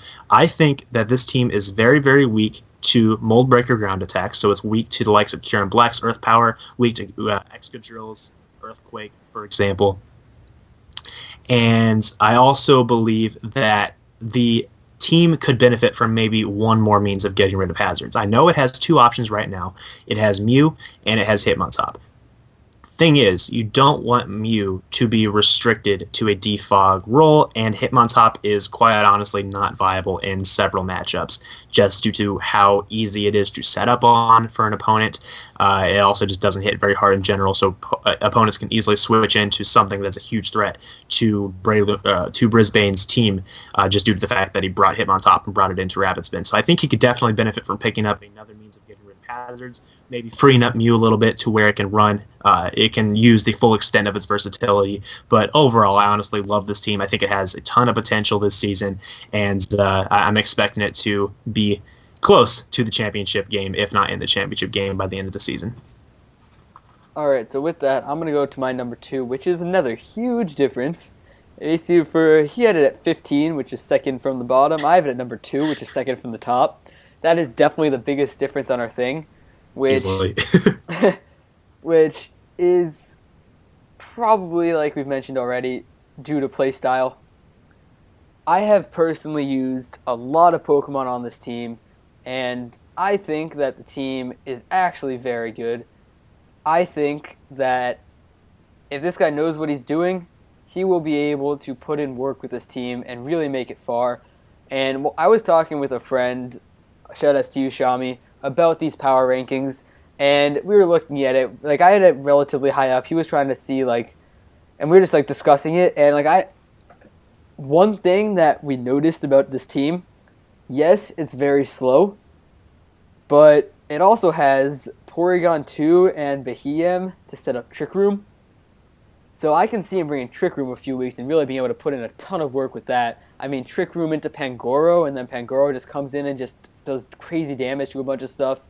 Then I also like about this team, Mega Altaria is such a big threat, and you have to prep. Maybe you have to have 2 Pokemon is maybe like okay, you're probably going to be able to counter it, but you're going to need like 3 Pokemon to counter it, I feel, unless you have like the specific Pokemon that straight up like just beats it, like a Ditto, for example, that can just come in after something dies and revenge kill it. But Mega Altaria is such a huge threat, and it's so versatile. I just love it so much in League formats. And then Togekiss also very good, very versatile, I feel, and can do a lot of stuff. I mean, it can T-Wave and then start hitting with those air slashes and getting those the para flinch chances and all that stuff. And then it can also just go Scarf and just para and flinch hacks you, I mean, that way. So I feel like this team is actually going to do very well. And then it has Blastoise, which I think is one of the best spinners, surprisingly. I don't know, that surprises some people. I personally, one of the reasons why I think that it's a very good spinner is because this is actually the highest up I've seen it ranked, which is where it should be, I think, in League formats. Usually it's a tier lower in the leagues that I've been in. But I still think it's a very good spinner for that spot. I mean, it has some pretty good bulk, and it can get those rapid spins off pretty often. And then I also, when I was looking at this team, like when I look at a team, I look and see, okay, what are some big weaknesses? And there were no really true big weaknesses. I mean, I get it. Porygon 2 and Gligar he has a little bit of a knockoff weakness, but in the end, he has some stuff that really counters that, takes that into account, like Togekiss, Terrakion. You're going to want to be careful knocking off so you don't get that justified boost. And then also he has some stuff that really I think are also very underrated or maybe not drafted as highly as I think they should be in some leagues, like the Nidoqueen and the Metagross. Metagross, I think, is, as I mentioned this a few times, is another one of the most underrated Pokemon. Like, it's like, oh, we can't use Mega Metagross. Now Metagross is useless. Normal Metagross is actually, like, incredible in League formats, from my experience. I mean, its bulk is incredible. We did the math. It lives a Sand Force Earthquake from Mega Garchomp if it has max defense, max HP invest, which goes to show you how bulky it actually is. And then if you want, you can even throw an Assault Vest on there. That's taking any like special hit. And yeah, it might not be the fastest thing, but if you really need it to be fast, you can always put some speed investment in it and run like Rock Polish or something on it. So I personally love this team. This is like, I would be so happy if I could get a team like this. And this is one of my favorite teams. This is, as you guys can tell from where I ranked it, one of my favorite teams in the league. I get that some people might not like the hazard removal just being Blastoise. You might think that the knockoff weakness is too big, given that his two, what I would call his main walls, not including Nidoqueen, are weak to knockoff. But I think that it's a great team, and I think that he'll be able to go far. Okay, I guess we'll see on that. Yeah. Pretty different opinions on that team, I guess. But, okay, so let's talk about my number 2 a little bit, and that is Togevor's Arizona Carvanas.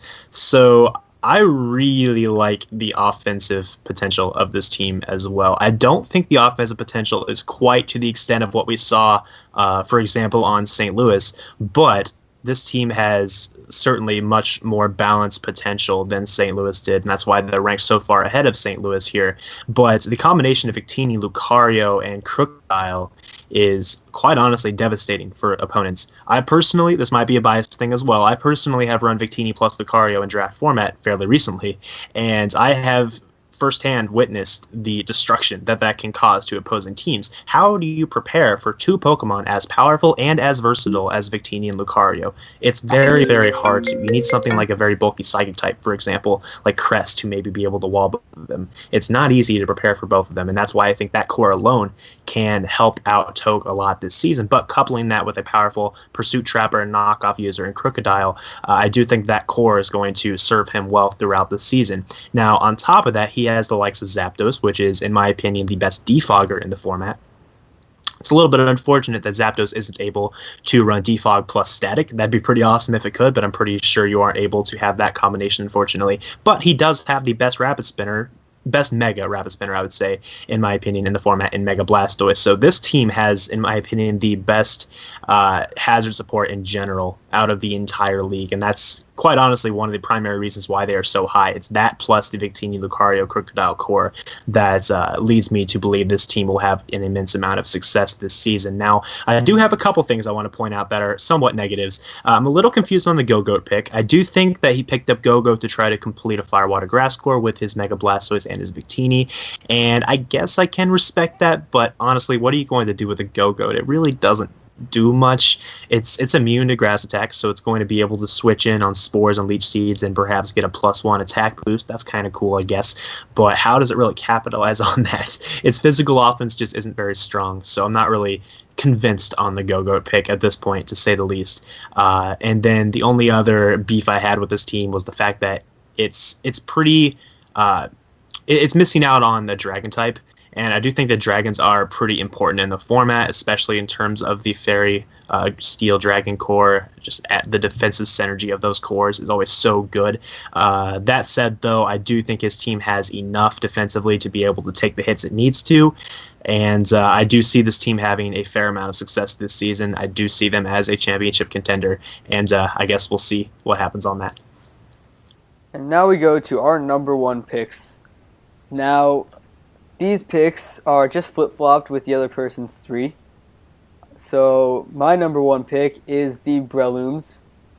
And this team, when I saw this team, like, I was looking through it, and I was a little bit, like, not so impressed by a lot of the teams.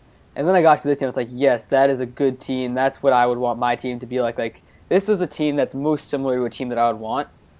Just given, because I personally also like the versatility that some Pokemon, that, like, the more versatile your team can be, the better. Because League formats is all about countering, and if you have one Pokemon that can counter different things, different weeks, then I feel like that's great. I mean, I feel like I see what you mean with the Mold Breaker, like, Excadrill weakness there, but in the end, that's one Pokemon, one team, and so I don't... Kyurem Black too, but... yeah, but I don't think it's as bad with Kyurem Black as it is with that, because... yeah. Because that has the Earthquake, which really does do a lot. So, but, like, maybe one or two teams that really counter this very well, but I think other than that, this team I find to be very good. I mean, Florges is one of the best special defensive Pokemon, also one of the better Wish Passers, as well as just Clerics in general, being able to get the Aromatherapy and Heal Bell, I believe. Then you got Haxorus, which is your setup sweeper. I personally love Chandelure, which is his next Pokemon. I actually recently ran a very weird Chandelure set that actually worked out kind of well until it got crit. It was a Acid Armor Chandelure set to counter a Snorlax, which it ended up getting it low enough so that I could just switch something and kill it, because Snorlax is another one of those Pokemon that I just don't like at all to go against, because I've gotten swept by it multiple times. Then you got Hitmontop, which... I get it, it's kind of set up fodder, but I feel like it can also get its job done if you get it in at the right time, and it can clear those hazards. Then Mega Venusaur, I think, is one of the best Megas as long as the person knows how to use it, just because it's one of the more versatile Megas, I feel, given that you can run it either bulky and just stall them out, or you can run it offensively and run, like, special attack investment, or you can even run it physically offensive with Swords Dance, which somebody did against me once and I lost. So I just like Mega Venusaur a lot. Then you got Raikou. I am not a huge fan of Raikou. That's just because I don't know how to use it. But I have seen people who do know how to use it, and it does do some good stuff. And then the last thing I really want to talk about is the Bronzong pick, which I have Bronzong in a league, and I'm not the best at using it, but I really like it a lot. It's a good counter because like a lot of teams have like a pretty solid dragon type, and it's pretty good at countering those, as well as it can counter pretty much every fairy type. So I like it a lot. So this team I just liked a lot, and this was probably my favorite team out of all of them, which is why it was number one, as you guys can see. And yeah, I don't see that many flaws in it, which is another reason. The only thing I can really see is the fact that like you said before, his only two hazard removal things are the Rapid Spin and the Defog. But I think in the end, that's not really going to hurt him too much, just given the Pokemon on his team, because he doesn't necessarily need to clear the hazards every time. He has two Pokemon on his whole team that get hit for 25%. Everything else is either 12 or I think it's 6 or whatever. So I think that he should be able to do well and get pretty far. Mm-hmm. Yeah, I definitely see Brisbane getting pretty far as well this season. Okay, so let's take a look at my number one then, and that is the Detroit Butterfrees, coached by Iron Flash Gaming. And this team, I struggled so hard to find the holes in. And even after looking over it for probably a solid 20 minutes, I could not figure out what was really where the holes were in this team. How would I beat this team if I were facing this? And the only things I could find was that it's a little bit weak to bird spam in that it's quote-unquote bird checks are Landers T and somewhat Jirachi if you're not talking about a Talonflame.